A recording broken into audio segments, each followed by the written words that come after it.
बिहार के विधानसभा चुनाव से देश दुनिया की सारी बड़ी खबर के सदा के सामने मौजूद दोस्तों चलेंगे। सबसे पहले सबसे बड़ी अपडेट आपको बताएंगे, जहां पर बिहार का चुनाव बन चुका है। युवा तेजस्वी और गुजरात से आए अमित शाह के बीच में बताएंगे कैसा पूरा चुनाव बनता जा रहा है। दोस्तों इसी के साथ में चलेंगे एक और बड़ी अपडेट की तरफ, जहां पर तेजस्वी यादव को मुख्यमंत्री बनाने के लिए इंडिया गठबंधन की पार्टी ने अपना उम्मीदवार तक वापस लिया है। दोस्तों बताएंगे क्या है पूरा कारण। इसी के साथ में चलेंगे एक और बड़ी अपडेट की तरफ, जहां पर जीतन राम मांझी ने भी अमित शाह के बयान का समर्थन करके नीतीश कुमार के मुख्यमंत्री पद के दावेदारी को लेकर फिर से डामाडोल की स्थिति पैदा कर दी है। दोस्तों इसी के साथ में चलेंगे एक और बड़ी अपडेट की तरफ, बताएंगे कहां पर 3000 से ज्यादा भाजपाई ने कांग्रेस पार्टी का दामन थामा है। वोट डाले जाने से पहले ही बड़ा खेला हुआ है। दोस्तों इसी के साथ में चलेंगे एक और बड़ी अपडेट की तरफ, बताएंगे कहां पर जनता दल यूनाइटेड के सचिव के साथ में सैकड़ों लोगों ने इस्तीफा दिया। दोस्तों इसी के साथ में भारतीय जनता पार्टी के मंत्री को क्यों नहीं नामांकन दाखिल करने दिया गया। दोस्तों और बिहार चुनाव को लेकर एक्सपर्ट की ओर से क्या राय दी जा रही है। दोस्तों किस पार्टी ने सबसे दमदार उम्मीदवार उतारा है, एक एक जानकारी अब तक पहुंचाएंगे। लेकिन उससे पहले अगर आप भी मानते हैं कि बिहार के विधानसभा चुनाव में इस बार परिवर्तन होकर रहेगा तो इस वीडियो को लाइक करके लाल बटन दबाकर चैनल को सब्सक्राइब करके बेल आइकन दबाकर कमेंट बॉक्स में अपनी राय जरूर लिखकर बताएगा। दोस्तों ज्यादा से ज्यादा वीडियो को शेयर कीजिएगा। चलते हैं सबसे पहले सबसे बड़ी ब्रेकिंग न्यूज अपडेट की तरफ दोस्तों, जहां पर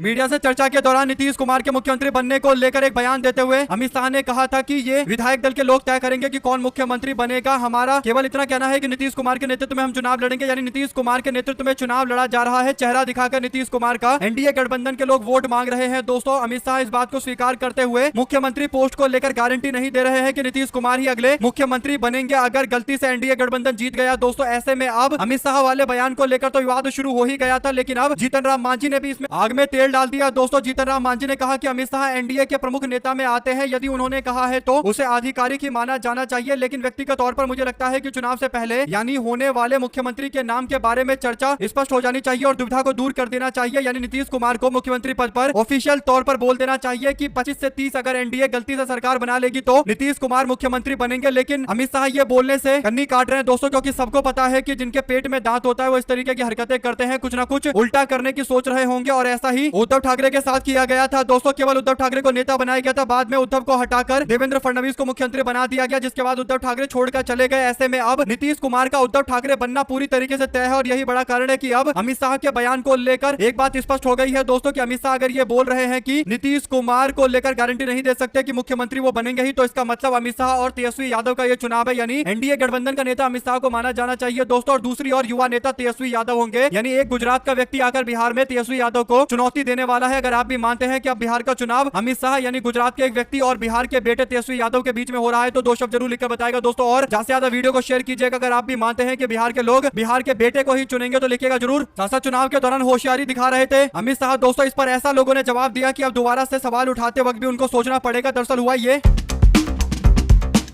बिहार के विधानसभा चुनाव को लेकर अमित शाह कहते हैं कि मैंने आरजेडी की उम्मीदवारों की सूची देखी है, उसमें शहाबुद्दीन के बेटे को टिकट दिया गया है। अगर आरजेडी आज भी शहाबुद्दीन के बेटे को टिकट दे रही है तो क्या बिहार सुरक्षित रह सकता है। अमित शाह के द्वारा उठाए गए इस सवाल में आगे कहा गया कि अगर बिहार को सुरक्षित रखना है तो मोदी और नीतीश कुमार की सरकार बनानी है। यानी पिछले 20 साल से मोदी और नीतीश कुमार की सरकार चल रही है दोस्तों। बिहार में कानून व्यवस्था अपने सबसे बुरे दौर से गुजर रही है। एनसीआरबी की रिपोर्ट ये बताती है कि बिहार में धुएंधार गोलीबारियां चल रही है दोस्तों और लोगों की जाने जा रही है और तमाम तरीके के बड़े बड़े क्राइम हो रहे हैं। इसके बावजूद बिहार को लेकर भारतीय जनता पार्टी के लोग जंगल राज का जाप जपते रहते हैं। एक बड़े व्यापारी की पटना में हत्या कर दी गई, लेकिन अमित शाह के मुंह से एक शब्द नहीं निकला दोस्तों। और भाजपा के भी कई सारे नेताओं की हत्या इस बीच में हो चुकी है, लेकिन मोदी और अमित शाह को क्या बिहार की पड़ी है आकर केवल भाषणबाजी करते हुए यहाँ पर बिहार में जंगल राज बता रहे हैं दोस्तों। अमित शाह ने जैसे ही आरजेडी के लिस्ट को लेकर सवाल खड़ा किया, शहाबुद्दीन के बेटे को टिकट दिए जाने पर सवाल खड़ा किया दोस्तों। इस पर सोशल मीडिया पर लोगों ने अमित शाह को घेर लिया और कहा कि एनडीए गठबंधन से अनंत सिंह चुनाव लड़ रहे हैं, उनको टिकट देकर आप लोग मोकामा से चुनाव लड़ा रहे हो। एनडीए के ही टिकट पर धूमल सिंह को चुनाव लड़वाया जा रहा है, एनडीए से हुलास पांडे को चुनाव लड़वाया जा रहा है, एनडीए से अमरेंद्र पांडे को चुनाव लड़ाया जा रहा है और आनंद मोहन और उनके बेटे को चुनाव लड़ाया जा रहा है। ये सारे के सारे किसी न किसी तरीके से किसी न किसी बड़े क्राइम में जेल में या तो बंद रहे हैं या इनके ऊपर गंभीर आपराधिक मामले दर्ज है। यानी अमित शाह के छत्र छाया में एक से बढ़कर एक अपराध से जुड़े हुए व्यक्तियों को टिकट दिया गया, तब अमित शाह के मुंह से एक शब्द नहीं निकल रहा। अगर आप भी मानते हैं दोस्तों कि अमित शाह क्योंकि गुजरात से आते हैं तो उनको बिहार की क्या परवाह होगी, वो तो जानबूझकर इस तरीके के लोगों को टिकट देकर बिहार में माहौल खराब करने के लिए और कहीं ना कहीं लोगों की जान को खतरे में डालने के लिए इन तरीके के लोगों को टिकटें दिया गया है। दोस्तों एक दो नहीं है, ऐसे आधे दर्जन से भी ज्यादा लोग हैं जिन पर कोई ना कोई इतने गंभीर आपराधिक मामले हैं दोस्तों, और दुनिया में सब लोग जानते हैं कि ये लोग अपने अपने क्षेत्रों के अंदर क्या हरकतें करते हैं। अगर आप भी मानते हैं कि अमित शाह को आरजेडी और कांग्रेस पार्टी पर सवाल उठाने से पहले एक बार अपने गिरेबान में झांकना चाहिए और एनडीए गठबंधन के उम्मीदवारों की लिस्ट भी अमित शाह को देख लेनी चाहिए। शायद अमित शाह मोतियाबिंद से ग्रसित है, शायद इसीलिए उनको यह बात दिखाई नहीं दे रही है। दोस्तों दो शब्द जरूर लिखकर बताएगा अगर आप भी मानते हैं कि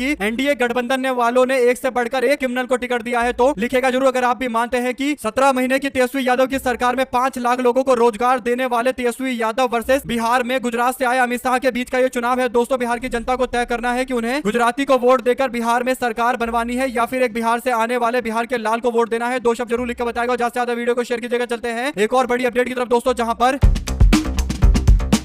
आरजेडी के टिकट पर भोजपुरी के सुपरस्टार एक्टर और सिंगर खेसारी लाल यादव ने अपना नामांकन दाखिल कर दिया है दोस्तों। छपरा सीट से उन्होंने नामांकन दाखिल करते हुए अपनी पत्नी को पहले चुनाव लड़ाने का फैसला लिया था, फिर उन्होंने फैसला लिया कि अब खुद ही मैदान में उतरा जाए और जब बिहार बदलने की बात आएगी तो खुद ही नेताओं को और खासकर जो स्टार है जो बिहार के लिए कुछ करना चाहते हैं दोस्तों, खेसारी लाल यादव जैसे जो कई सारे लोगों के दान दक्षिणा में भी लगे रहते हैं और गरीबों के हित के काम करते हैं, तो उनको मैदान में उतरना चाहिए था और बिल्कुल सही कदम उन्होंने उठाया। अगर आप भी मानते हैं कि कुछ ऐसे स्टार होते हैं जो बड़ी बड़ी बातें करते हैं और चुनाव लड़ते वक्त एकदम अपनी सीट पर भी चुनाव लड़ने से डर जाते हैं दोस्तों और गायब हो जाते हैं, दो शब्द जरूर लिखेगा उस तरीके के स्टार के बारे में भी जो बिहार बदलने की बातें करते हैं लेकिन चुनाव लड़ने की हिम्मत नहीं जुटा पा रहे हैं। चलते हैं एक और अपडेट की तरफ, जहां पर मुख्यमंत्री नीतीश कुमार की जनता दल यूनाइटेड को रोहतास में तगड़ा झटका लगा दोस्तों। यहां पर जेडीयू के प्रदेश के सचिव सह जिला के 20 सूत्रीय कमेटी के सदस्य बद्री भगत ने अपने समर्थकों के साथ में इस्तीफा दे दिया। त्यागपत्र देते हुए उन्होंने नाराजगी जाहिर की दोस्तों और बद्री भगत के साथ करीब 3000 से ज्यादा जनता दल यूनाइटेड के कार्यकर्ताओं ने इस्तीफा दिया है, यानी जेडीयू वाले टिकट बांटते रह गए लेकिन कार्यकर्ता टाटा अलविदा बाय बाय बोलते हुए निकल लिए दोस्तों। अगर आप भी मानते हैं कि अभी तो शुरुआत, अभी तो नीतीश कुमार की पार्टी में और भी कई सारे विकेटें गिरने वाली है दोस्तों। टिकट बंटवारे का ही इंतजार नेता लोग कर रहे थे क्योंकि उन्हें पता है कि जेडीयू की हालत खराब है। जैसा प्रशांत किशोर कहते हैं कि 20 का आंकड़ा नीतीश कुमार की पार्टी छू ले तो उनके लिए बहुत बड़ा अचीवमेंट होगा। लगभग उसी दिशा में जनता दल यूनाइटेड जा रही है जहां पर इनके 20 सीट जीतने की संभावना भी बहुत कम है दोस्तों। दो शब्द जरूर लिखकर बताएगा और ज्यादा से ज्यादा वीडियो को शेयर कीजिएगा। चलते हैं एक और अपडेट की तरफ, जहां पर कांग्रेस पार्टी ने राजनीतिक सर्जिकल स्ट्राइक करके दिखाया है दोस्तों। खबर सामने आ रही है उड़ीसा से, जहां पर नौपाड़ा में आम आदमी पार्टी के वाइस प्रेसिडेंट आरिफ बेग और सरपंच अनंता साहू के साथ साथ कई और ग्राम पंचायत के जो सदस्य हैं, जो चुने हुए सदस्य हैं दोस्तों, उन्होंने कांग्रेस पार्टी का दामन थामा है। 3000 से ज्यादा बीजू जनता दल भारतीय जनता पार्टी के नेता और कार्यकर्ता पीसीसी के चीफ भक्तचरण दास के नेतृत्व में कांग्रेस पार्टी में शामिल हो गए दोस्तों। कांग्रेस पार्टी नौपाड़ा के विधानसभा उपचुनाव को लेकर तैयारी में जुट चुकी है दोस्तों और कांग्रेस पार्टी को जिस तरीके से अन्य पार्टियों का समर्थन मिल रहा है, ये बात डंके की चोट पर बोला जा सकता है कि उड़ीसा में आज की डेट में अगर कोई पार्टी नेता प्रतिपक्ष की पार्टी है यानी विपक्ष की पार्टी है तो वो बीजू जनता दल नहीं है बल्कि कांग्रेस पार्टी, और वो डंके की चोट पर है दोस्तों। पिछले एक साल से कांग्रेस पार्टी ने पूरे उड़ीसा इकाई को एकदम तब्दील करके रख दिया है एक ऐसी इकाई में जो मजबूत है और लगातार लड़ाई लड़ रहे हैं। अगर आप भी मानते हैं कि उड़ीसा बदलाव की राह पर निकलता जा रहा है तो दो शब्द जरूर लिखकर बताएगा। चलते हैं एक और बिग ब्रेकिंग न्यूज अपडेट की तरफ दोस्तों, जहां पर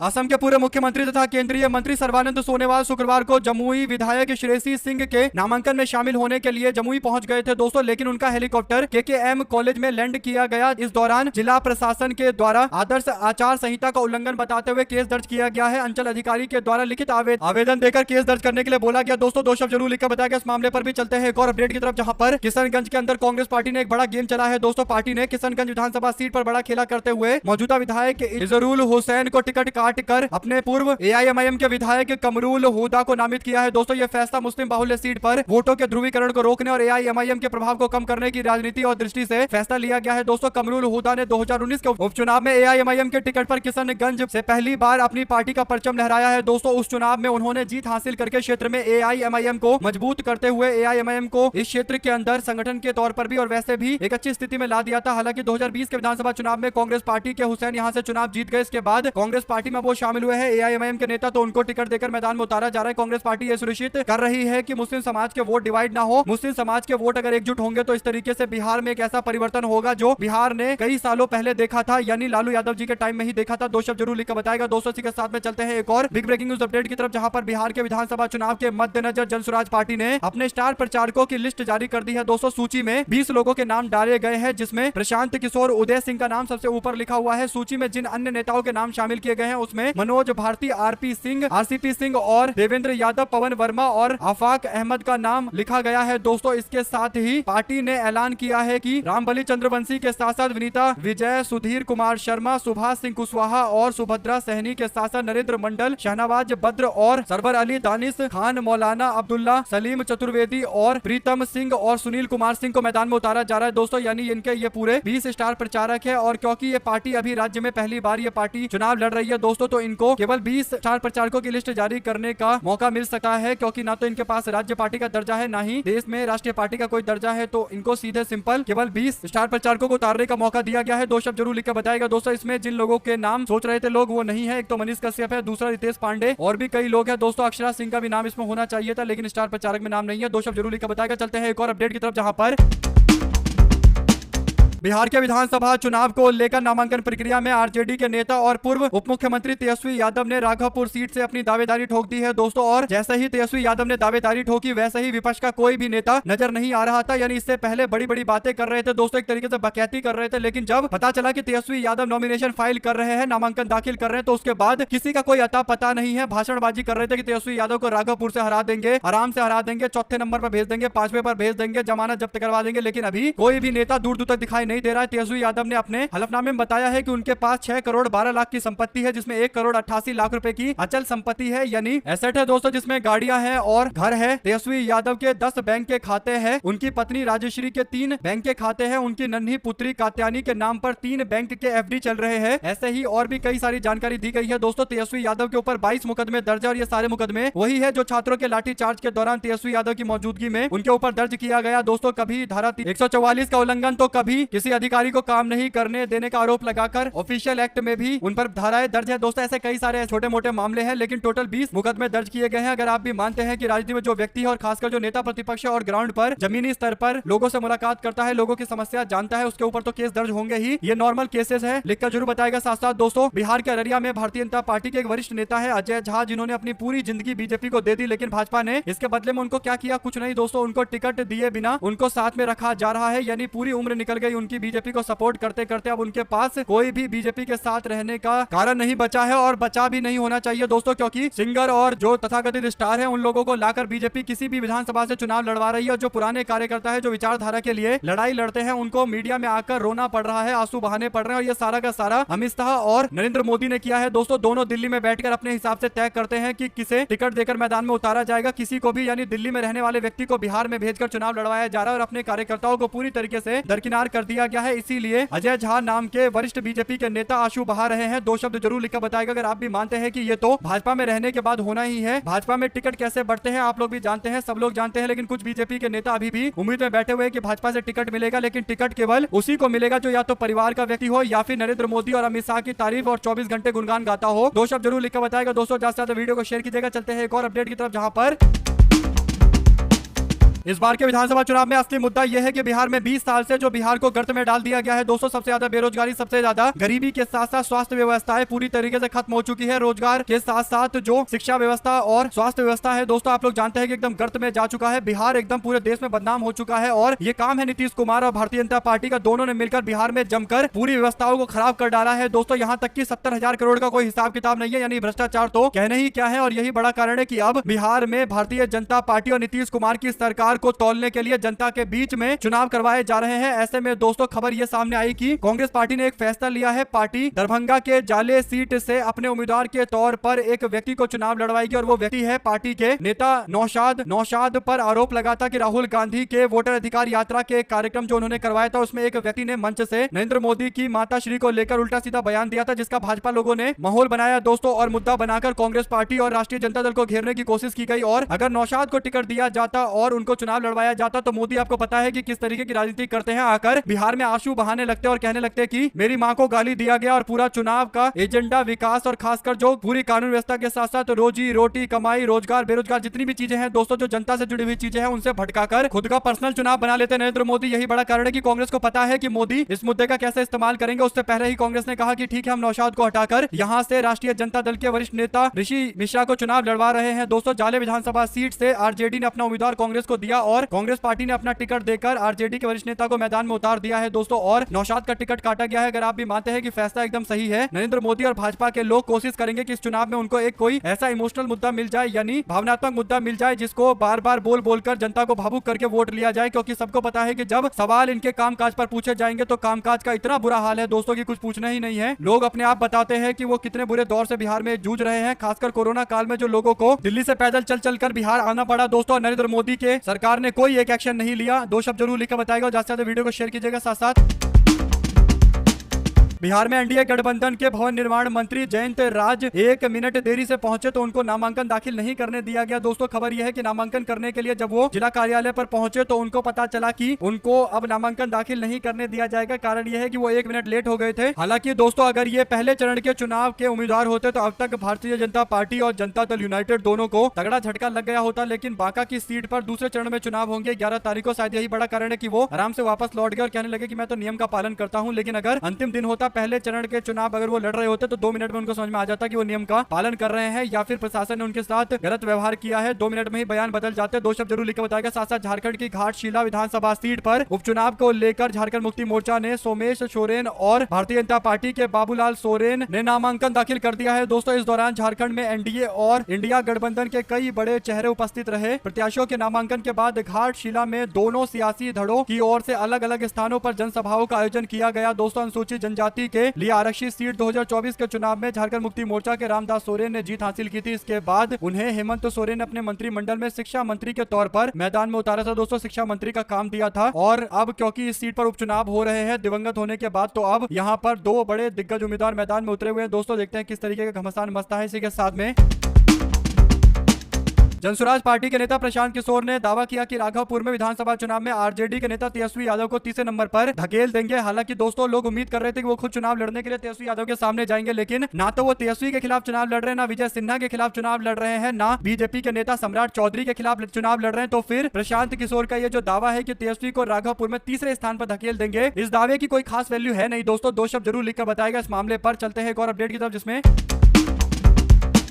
पिछले विधानसभा चुनाव में अपने दम पर 10,000 के आसपास वोट इकट्ठा करने वाले यूट्यूबर मनीष कश्यप जनसुराज पार्टी से टिकट लेकर मैदान में उतर रहे हैं दोस्तों। उनको टिकट दे दिया गया है। पहले दावा किया जाता कि जनसुराज पार्टी यहां से किसी और को चुनाव लड़वा सकती है, लेकिन अब खबर यह है कि चनपटिया से यूट्यूबर मनीष कश्यप को चुनाव लड़वाया जाएगा। अगर आप भी मानते हैं कि ये जो चुनाव लड़वाने वाली बातें हैं मनीष कश्यप को, इसमें कितनी उनको सफलता मिलेगी, ये एक बड़ा सवाल है दोस्तों। क्योंकि चनपटिया विधानसभा क्षेत्र की बात करें तो यहाँ पर पिछली बार जब चुनाव हुए थे तब भारतीय जनता पार्टी के नेता और विधायक, वर्तमान विधायक ने लगभग 13,000 के अंतर से चुनाव जीता था दोस्तों। यहाँ पर कांग्रेस पार्टी के उम्मीदवार अभिषेक रंजन 17,000 वोटों के साथ दूसरे नंबर पर रहे थे। बीजेपी के उमाकांत सिंह 83,000 के वोटों के साथ में पहले नंबर पर रहे थे दोस्तों, यानी उनको जीत मिली थी। अगर यहाँ पर मनीष कश्यप को क्योंकि जनसुराज पार्टी का समर्थन मिला है और प्रशांत किशोर थोड़ा तिगड़म भिड़ाकर उनको और सीटें वोटें दिलवाएंगे दोस्तों, और जितना ज्यादा वोट मनीष कश्यप हासिल करेंगे उतना ज्यादा बीजेपी के उम्मीदवार का वोट कम होगा, और जितना बीजेपी उम्मीदवार के वोट कम होंगे उतना ज्यादा चांस होगा कि यहाँ पर कांग्रेस पार्टी का उम्मीदवार चुनाव जीते दोस्तों। दो शब्द जरूर लिखकर बताएगा इस मामले पर भी। चलते हैं एक और अपडेट की तरफ, जहां पर